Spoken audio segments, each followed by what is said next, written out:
welcome to another episode of the Event Industry News Podcast. I am joined today by two guests, which we haven't done in a while. So I'm very excited to have a three-way conversation today.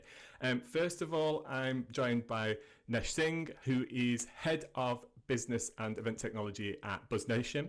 For those who don't know, Buzznation are a platform that help event marketers and event planners globally leverage the benefits of event technology. That's workflow planning, reporting, and as well as virtual and hybrid events as well.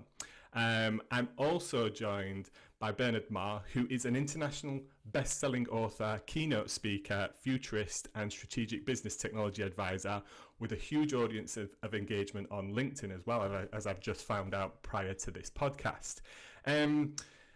On today's podcast, we're going to be very much focusing on what virtual events look like now and what the role that they will play as an event marketing strategy and wider marketing strategy for corporates and people around the globe.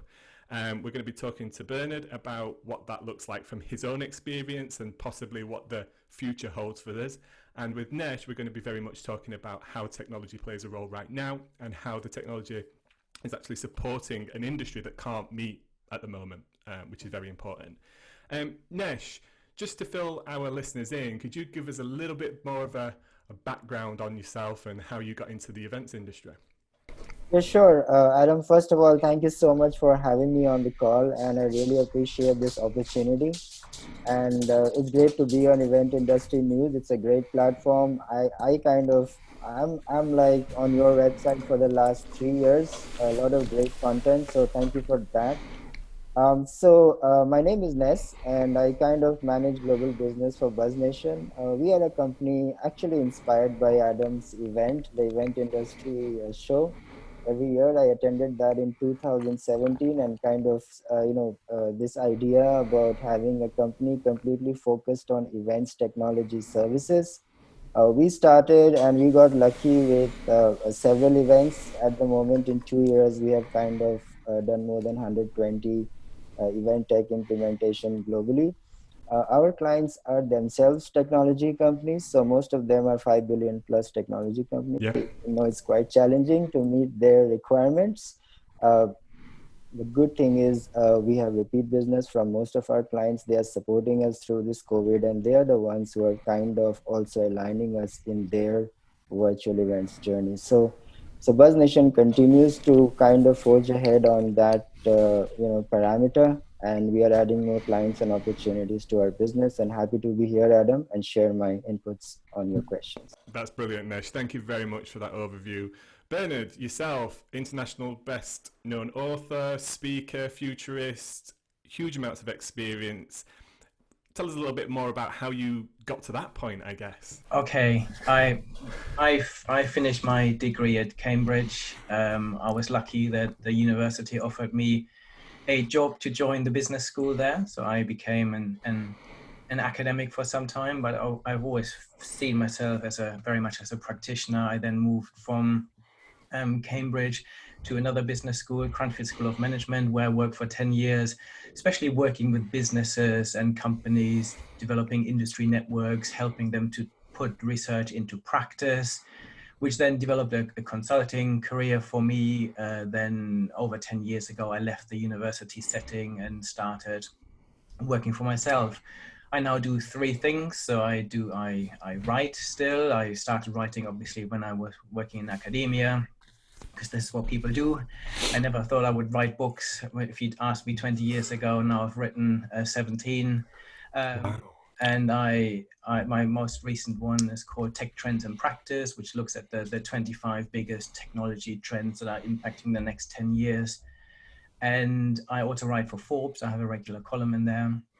And then the second thing I do is I do consulting. So I help companies develop a strategy, sometimes a data strategy in AI and digital transformation strategy. So I've just done this for companies like Shell. I've worked for the United Nations and others.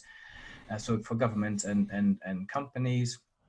And the third thing is I train, I speak, I'm a keynote speaker. I spend much of my life traveling the world, going to events, delivering keynote presentations and training seminars. So this is And all of this then, I guess, led me to become what people now call an influencer, because I have a big network of about 2 million social media followers. So now I work with lots of big brands like Microsoft and Cisco and Oracle and many others and IBM to help them amplify their voice to some extent. That's amazing. So I guess to carry on from that, Bernard, being somebody who obviously travels around the world and speaks in person, I would imagine that the pandemic, the coronavirus hitting, would have meant essentially that couldn't happen for you, right? And is that why, I know you've been really, really successful delivering online events and live streams and webinars through LinkedIn and to your social media platform. Is that what kind of naturally led you to that platform, that way of engaging with your audience? Yeah, absolutely. So when the pandemic struck, like many of us, I was panicking, thinking, okay, well, what will this mean for my business, my income?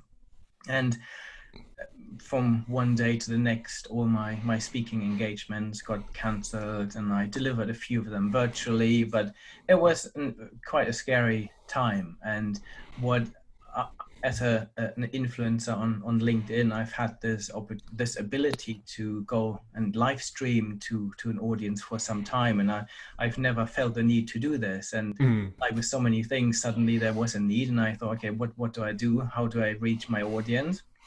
And one day I just switched on my camera and said, let's try this out. I'm live on LinkedIn. So I was live streaming to LinkedIn and to YouTube, and I had over 20,000 people watching, and this blew my mind, to be honest. And not just that they were watching, there was a huge level of engagement. So I had over 1,500 people commenting, asking questions.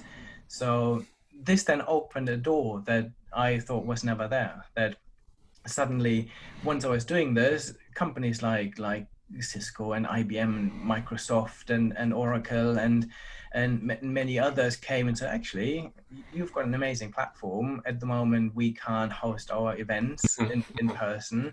How about we collaborate? And this was an amazing opportunity for me.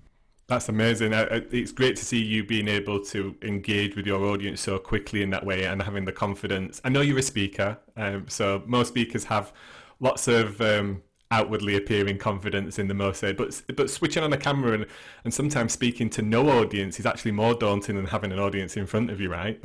Absolutely. It was very daunting in the beginning and a very strange feeling. But what I learned is that this is actually a much more intimate way of delivering something, because you read people's comments straight away. People are saying hello. When you deliver something on stage, is actually quite remote. You're far away from, you look into big lights and you don't really connect with the audience as well as you do on live streams. Yeah. Nesh, I would imagine that when the pandemic hit, as a technology provider that can allow organizers or speakers and personalities like Bernard engage with their communities, I guess you also saw a huge rush of inbound on people wanting to leverage technology to do exactly the same, right? Well, absolutely. I mean, so it was, I mean, the pandemic is not a good thing. So obviously we are still getting out of it. But, you know, companies like us who kind of trusted events technology, it kind of helped us a little bit.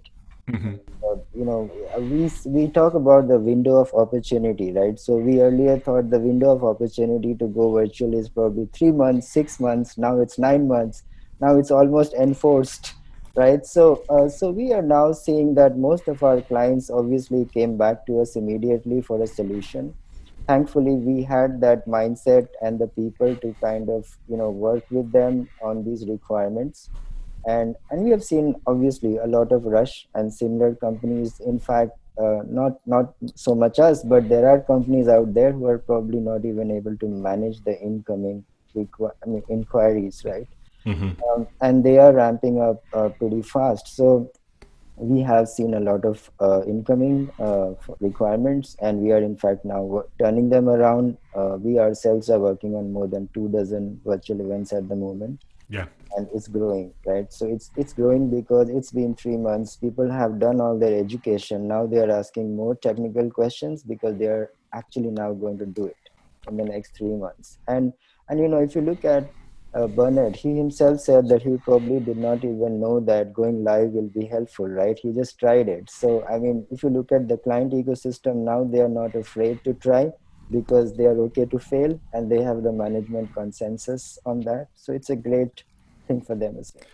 It's really interesting you say that you know, before switching the camera on, it wasn't necessarily in the frame to kind of do that kind of delivery and content. And I think what I've seen myself, and I've been in the events industry now for the last 15 years. I've been talking about event technology and the benefits of it for the last decade. And funnily enough, as a publisher, we conduct ourselves purely online. So we've never printed a publication. We've delivered in-person events. Yep, absolutely. But we are a digital play. And what I've seen, interestingly, is a huge proportion of the industry, individual speakers, that kind of stuff, so used to things happening in person that there's been no real push or need or desire or maybe even bandwidth to be able to pursue what that might look like online, right? I think bandwidth is really important because, you know, as people, as healthy businesses, we tend to be super busy, and then to do something online, even though it looks simple on the outside of just switching the camera on and delivering content, it still takes a lot of time to prepare and deliver that well, right? So that's one element, is that there's been this portion of the industry that are professional speakers, professional organisers, professional corporates that deliver these kind of things. And then all of a sudden they've been given the opportunity because of that bandwidth to pursue that. And then on the other hand, there are kind of the companies, corporates that rely on events to obviously host and develop and deliver their engagements with their customers or find new prospects and things. And that's been taken away. Now, they've never delivered an event themselves, but technology has allowed them the ability to engage with their community on their own platform, on their own terms, and actually still keep in touch with people and leverage the marketing aspect of it as inbound to keep their businesses afloat during the time when people can't meet face to face. I guess my next question to both of you, and Bernard, I'll come to you first, is how do you see this playing now in your future strategy of marketing yourself and working with customers going forward? Once events can get back to being face to face, is it now part of your plan going forward, or how do you see it? A very interesting question. I don't know. So in the past, I've had, that was one of my main part of my job. So I get emails every day saying, do you want to come to Japan and speak? Do you want to come to Azerbaijan and speak? I just had an email this morning saying, can you deliver a seminar in Azerbaijan? And I scanned through the email and said, are they going to say the word virtual? Because I don't really want to go there at the moment. Yeah. On a plane. And it helped me rethink some of the things I've been doing. So last year, I've done this so many times that I went on a 12-hour flight somewhere to deliver a half-an-hour keynote. And then I would fly back, and you think you spend 2 days traveling the world, you lose lots of valuable time, you're away from your family. And one of the draws was, okay, if they have a few thousand people in the audience, anything upwards of 10,000 is a big draw. You think that this gives me a great audience, I would love to do that. Nowadays, I know I can switch on my camera and get more than those. So if someone says, do you want to come and speak in front of 500 people somewhere in Japan, I have to really think, what's the value in that? Sure. So for me, it has really I'm now rethinking what I'm doing with my life. And I like the idea of getting up in the morning and going to my office, and I can do 3 keynotes virtually in a Absolutely, day. yeah. So, and has made me more productive, let alone the health impact, and even more so the environmental impact. If I think I sit on a 12-hour flight, do I really need to do this? Or even if I present I've been presenting in Brussels a lot last year, and what this meant is I get up at half past 4 in the morning, drive down to Heathrow Airport, get on the first flight out to Belgium, deliver a keynote, then come back. Usually I'm not back until 8-9 o'clock in the evening. You think, really, do I need to do that? And I don't. And I've asked this question myself quite a few times, that events you have to really offer something, right? And bringing a few thousand people into a big audience, auditorium, having people present on stage is nice, but now you can do this better online, I believe, because it means that the participants don't need to travel. If it's just about delivering content and listen to people, you can do this really well, if not better, online. Yeah, it's really interesting you say that as well, because I totally agree with the sustainability aspects. And, you know, I guess people on the outside look at speakers and think it's a very glamorous lifestyle, don't it? Traveling around the world to all these different destinations, presenting. But as somebody that's done it myself, that travel takes its toll on both your physical and mental health, your ability to, I guess, earn income, because you can't speak or deliver or engage with people when you're on a 12-hour airplane journey, right? It's just dead time. And fundamentally, I guess, to cover that time, that would ultimately mean a more expensive engagement for the host of that event as well.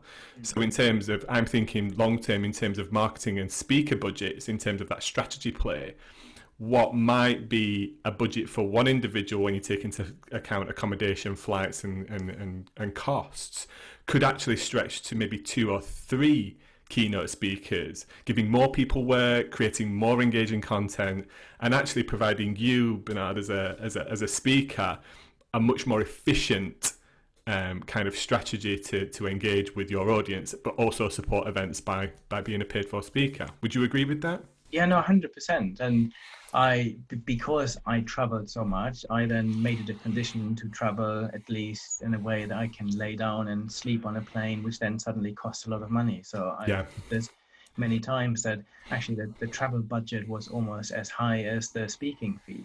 And you think, actually, exactly as you say, you might as well get 2 top speakers engaged and save a lot of money. Yeah.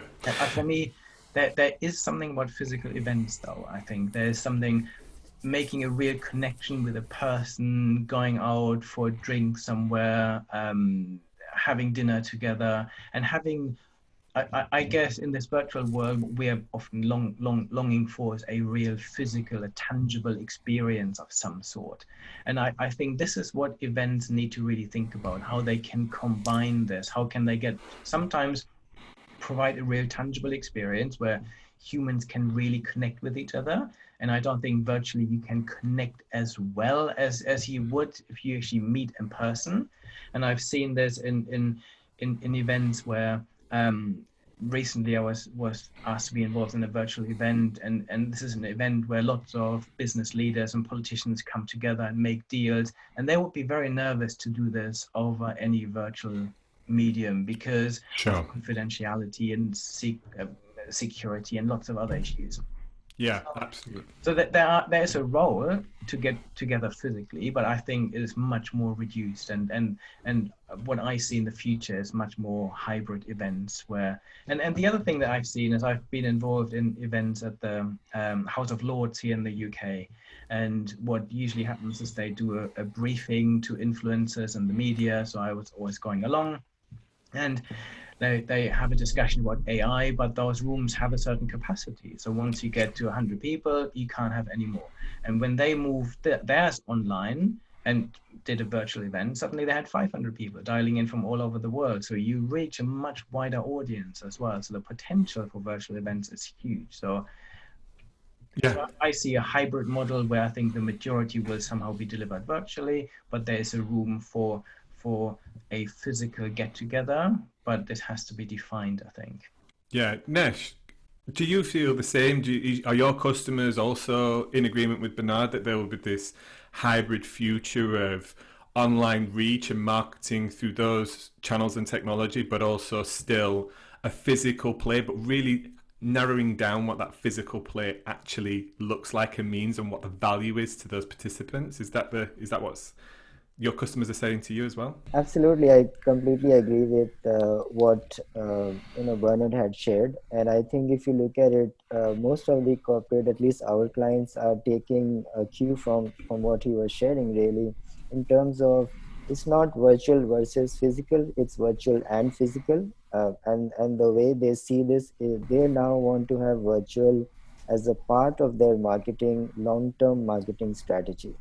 And they are looking at partners who can come in and deliver a long-term virtual events or a virtual experience strategy to them, give them a plan, execute it for them. Obviously, most of the marketers, as you could probably, speak on this better, Adam, you meet a lot of marketers yourself, but, from an awareness standpoint, they need partners, right? They're probably, everybody is not ready. They're not so tech savvy. So they need the partners, but they do have a long-term view on this. And we're already seeing some events which we are doing, like internal events. Like I just did a 1200 sales internal event. Every year they used to do this in California. It's a big tech company, so they used to spend in the range of 5 to 10 million on that event. Now that event went virtual, right? And so obviously if you look at the CFO, he'll be thinking about what are the benefits of saving that money. And obviously they would like to have physical events like top management meetings, which um, Bernard was mentioning about meetings which require more secrecy or Yeah. one-on-one engagements. So that is there. Obviously, some of the events they would like to still do physical is a client meeting or a client event like once a year, probably reduce it down. But because that is more from a business continuity, because most of them have large accounts which keep going on year. So absolutely, I completely agree with what Bernard had shared, Adam, and we see a similar pattern with our corporate clients as well. Yeah, I really think personally, Tim, it ultimately boils down to what are the objectives of delivering an event, both physically, virtually, or online.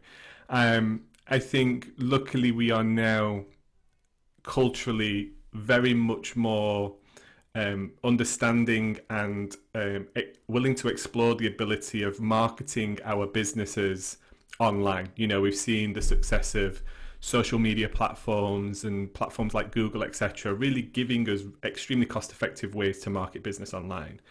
Funnily enough, I don't know whether I'm speaking out of turn here, but we've had this webinar play for the last decade or maybe more now of companies using webinars in ways to engage with their prospects, their community, and even in some cases, like you say, Ness, their own organization. But what that lacked, which the technology for me now provides, is the ability for that community to engage with each other during, pre and after those events. Those technologies now play. They become, for me, it's almost, are they virtual event platforms or are they community engagement platforms with the ability to host sessions and speakers and content online? Bernard, I could see you absolutely having your own platform with your community that can chat to each other while you're not necessarily presenting and continue the conversation. And I think that's the way that lots of companies like Cisco and, like you say, Ness, companies will have maybe their own internal platform for their global kind of sales force and workforce. Bernard, I think Cisco will have that as well as a forward-facing community kind of audience and client customer facing platform. In fact, I think I could almost imagine seeing a lot of their training move online as well, because some of their events host huge amounts of training. But then, from a publication perspective, I can see virtual events being very much leveraged as a tool to market my business or my customers' businesses and things like that. So it really, to me, boils down to what's the objective and then what tools and what format do you use.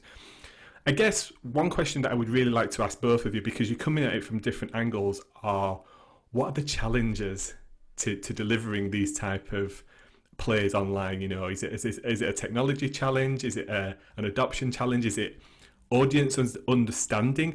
At the moment, is it noise? Is there too much kind of happening online that people actually, we're vying for everybody's attention and there's a finite amount of that? Nesh, first of all, from you, what are your customers, what's the biggest challenge facing your customers from using Buzznation to deliver virtual events, do you think? So first of all, Adam, there are a lot of challenges. So it's full of challenges, right? So the challenges really start from the products themselves, not really aligned with the client's requirements, right? So we kind of come in between as a company. Like for example, like the way we see things, right, Adam? is every client is going to use multiple platforms. It is not going to be one platform each client, because the client will have different kind of events, internal, external, regular events, flagship events, right? So what we are seeing is they will use different kind of platforms. Yeah. Now, the challenge we see is the platforms are probably were not ready for a situation like this, right? So they had their own growth story. They were kind of getting there in their own life cycle of development, but the platforms were not really ready for a corporate, like an enterprise grade delivery, for example, right? So they are doing a catch up. So that's a challenge. Our clients normally, once they started with the whole intention of just replicating a physical environment in a Yeah. virtual environment. That's the wrong way to see it, because it's a different medium.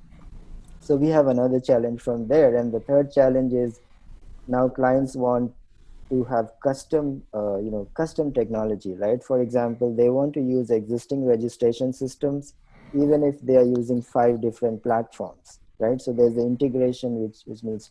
So there are a lot of challenges, and to kind of get around with these challenges, what clients require are people with expertise in this, right? People who can put everything for you together, so that as a marketer, you are probably better focusing on the theme of your event, on your speakers, on who you are going to get to, how will you market this, what are the offline touch points. So those are the things you want to be worried about as a marketer or an event manager. So you need companies like Buzznation who come in and set up an end-to-end technology platform, run it for you, deliver it like end-to-end, right?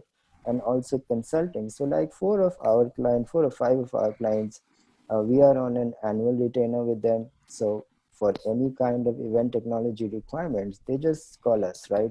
So I need a dashboard on my attendees, or I need this to be, okay, whatever it is, we kind of use our people and put multiple technologies in place. So the client does not really see how many technologies are working. He has a business need, and we deliver on that Yeah. business need, right? So I think that's the thing. But then coming back, what are the challenge? The first is the challenge I see at the moment is low or no tech knowledge. As I said initially, from the user perspective, the tools and platforms are themselves lacking. They need to do a catch up.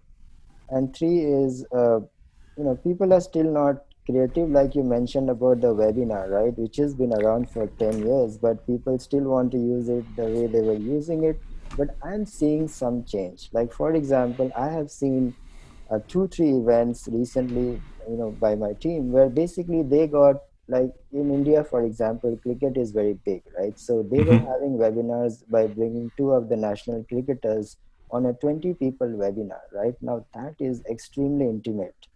So the cricketer probably signs a t-shirt for them. They can put direct questions, right? And then the t-shirt gets delivered. So you need to get creative even with the webinars, right? I think those are also a challenge, because most of them, when we get a lot of calls, they clearly want to just replicate what they were doing, right? And then we kind of have to tone them down, their expectation, and then get a marriage done. Yep. So Yep. I think there are a lot of challenges, but I think what I like about is everybody is open to collaborate and create something together. I think it's the way we see it is, from a client perspective, they have the buy-in or the blessing from senior management to go ahead and try out things, and they're okay if things don't work. So I think it's a great win-win. I'd have to agree with all of your challenges there that you've mentioned, Nesh, but in particular, I think as an industry, we've lacked the investment in understanding how these technologies can play a role within our events or our businesses. I've said for many weeks now that, companies like Buzznation, LinkedIn Live, they don't just pop up overnight because all of a sudden there's a requirement in the sector. These technologies have existed, but it's been, as an industry, our lack of interest in investment in digital skills, understanding technology, understanding the market even more so. I've had consultancy calls myself that are literally just focused on going through platforms and trying for organizations trying to understand the functionalities and what are specific to them in terms of their requirements. So I think we'll see much more focused much more focus going forward on, I guess, either what I would class as event technologists within event organizations or within corporates that understand and keep abreast of the technology that's available to them and the tools, and the ability to shift between tools if they need to, depending on what the requirements are, right? Because even though it's SaaS software, it could be one platform one year, another platform the next, depending on how the market shifts. And then I think, you guys as well, Ness, you can play a role in that, and clearly you do, in supporting customers. And I think that's also something I see providers change, is at the moment it's software as a service, and I wonder if it'll be software and a service going forward in terms of those higher budget customers and those higher budget events. They'll want that service, they'll want that hand holding along the way. The experience on what formats work online, the collaborative approach to it, the on-site delivery, in the same way that I do at my event. I bring a lot of talented individuals and companies together to produce my event, from AV teams to live streaming to speaker liaison, all that kind of stuff. I don't do it all myself, and it's not just our team. We bring really, really talented people together. Bernard, do you see challenge, or have you faced challenges yourself in utilizing technology to engage online, or what's been the biggest thing for you? Has there been anything? Yeah, so for me, I can echo a lot of the things that Ness had said. For me, there's a technology challenge, there's a cultural challenge, there's a strategic challenge, and I guess there's a challenge around audience engagement. And so for me, in the past, we had this cultural challenge where webinars were a niche thing that people experimented with. And it was a cultural challenge because people were not used to it. Nowadays, we are all used to switching our cameras on and speaking to each other on Zoom and Teams and on WebEx and everything else.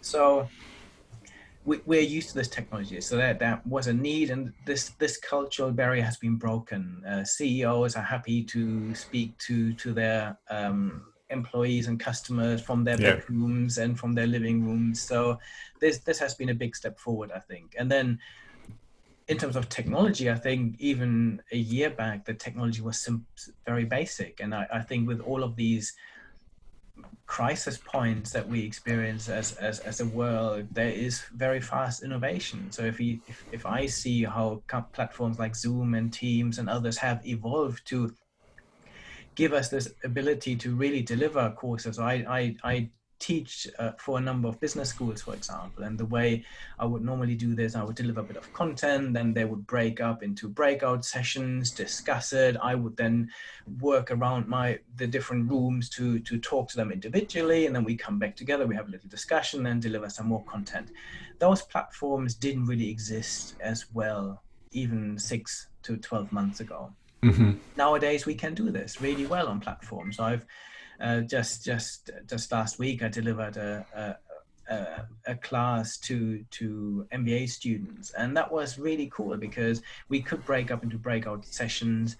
There was someone managing the technology in the background, but it worked really smoothly. And then people could request me to pop into their breakouts and join them, and it felt really like the very much like the physical event that I was used to. So the technology is coming along. And I think the other one is strategic. You made the point, Adam, that it's really important to think about why do you want to do these events. So is there an event where you want to just drive awareness of your brand, or is there an event where you want to close some sales or want to engage with your customers? So they are all very different audiences and very different type of events that would be needed for this. And I think this is where brands that have already got an existing audience online, they've put a lot of effort into social media, they have built up an audience, for them is so much easier.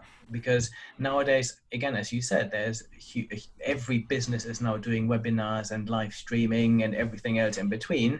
So there's a big noise. And what I think companies and individuals need to think about is, how do we make this special? At the moment, I believe my LinkedIn Live works fantastically well. It's because not everyone can use LinkedIn Live, because I'm an influencer. I had early access to the technology. So this, at the moment, gives me this competitive advantage. Mm-hmm.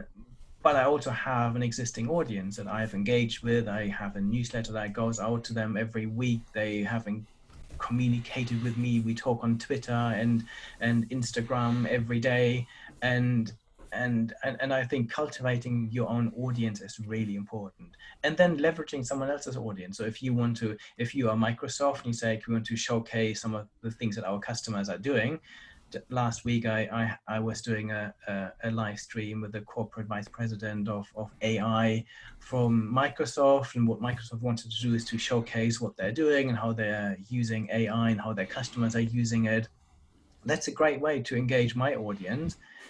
In turn, they might invite me to do something on their platform to engage with their audience, to broaden my horizon and my audience. So it's really important to think about what you want. And if you want something where it's actually, I want leads, you would do a slightly different event. If you want to have an event to reward your best customers and give them a great experience that is different, again, you might want to do something entirely different.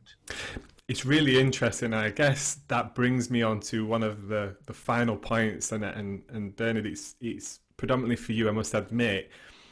I've been saying for a couple of weeks now that I personally fear what the future holds. The biggest disruption to our sector is the change from, in a new influx of what I would call event organisers. Predominantly, they don't see themselves as event organisers in the past. Arguably, you now should update your LinkedIn byline and also put event organiser on the back end of it, because you are organising online events, essentially. And it's really interesting for me that it's been very apparent on platforms like YouTube and TikTok and those kind of platforms, LinkedIn as well, provide influencers a way to engage with their community. And ultimately, what is an event? It's a way to engage a community, right? Whether it's customer, prospects, whatever.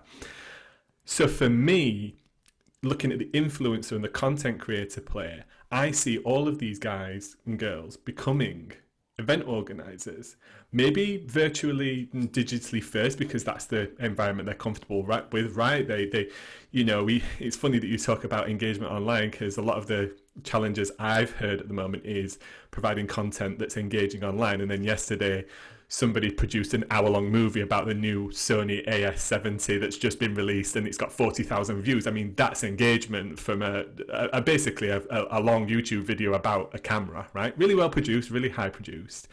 But then from like a perspective of a Sony or a corporate, in terms of sponsorship and investment into those content creators, that's already happening.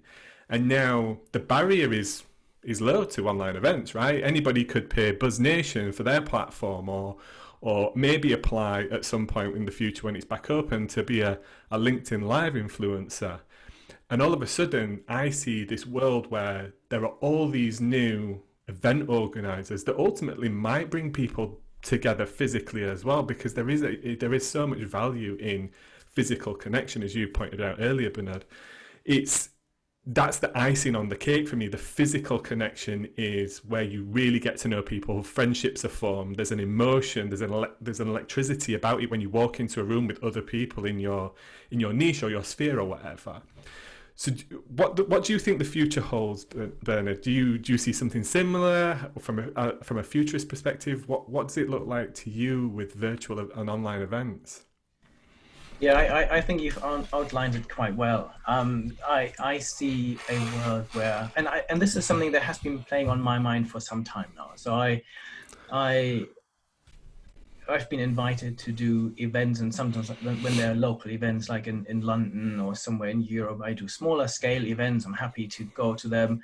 And you think, actually, do I really need to do them? They pay me a speaker fee, but actually if I did those events myself, I could probably organize them better, even physical events, and have much better control over all of this. Yeah. And so absolutely, I see myself now as a virtual event organizer, and hopefully in the future a physical event organizer.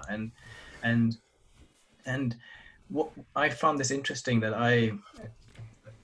sometimes people like me work mainly through speaking agencies, for example. So and I get contacted by them a lot. And what was interesting, when I was starting with these LinkedIn Lives, I actually approached some of those because I could sense that they were all panicking about their own world collapsing.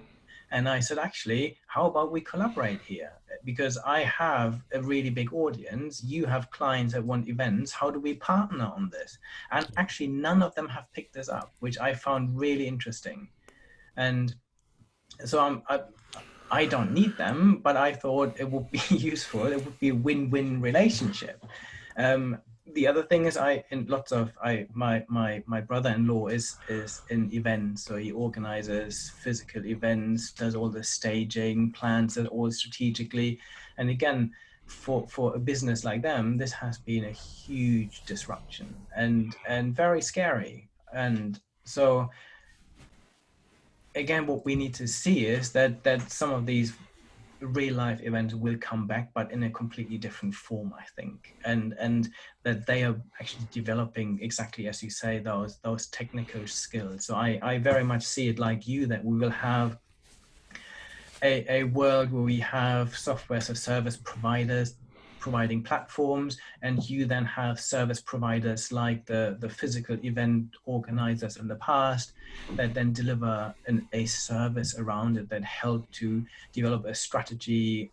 What do you actually want to achieve with this, and how you then deliver this, and whether this is engaging with influencers or staging a physical event somewhere, or having a very exclusive webinar where you get to meet some cricketers. That they are all different events that would work. So I think the guidance and the strategic advice would become much more valuable.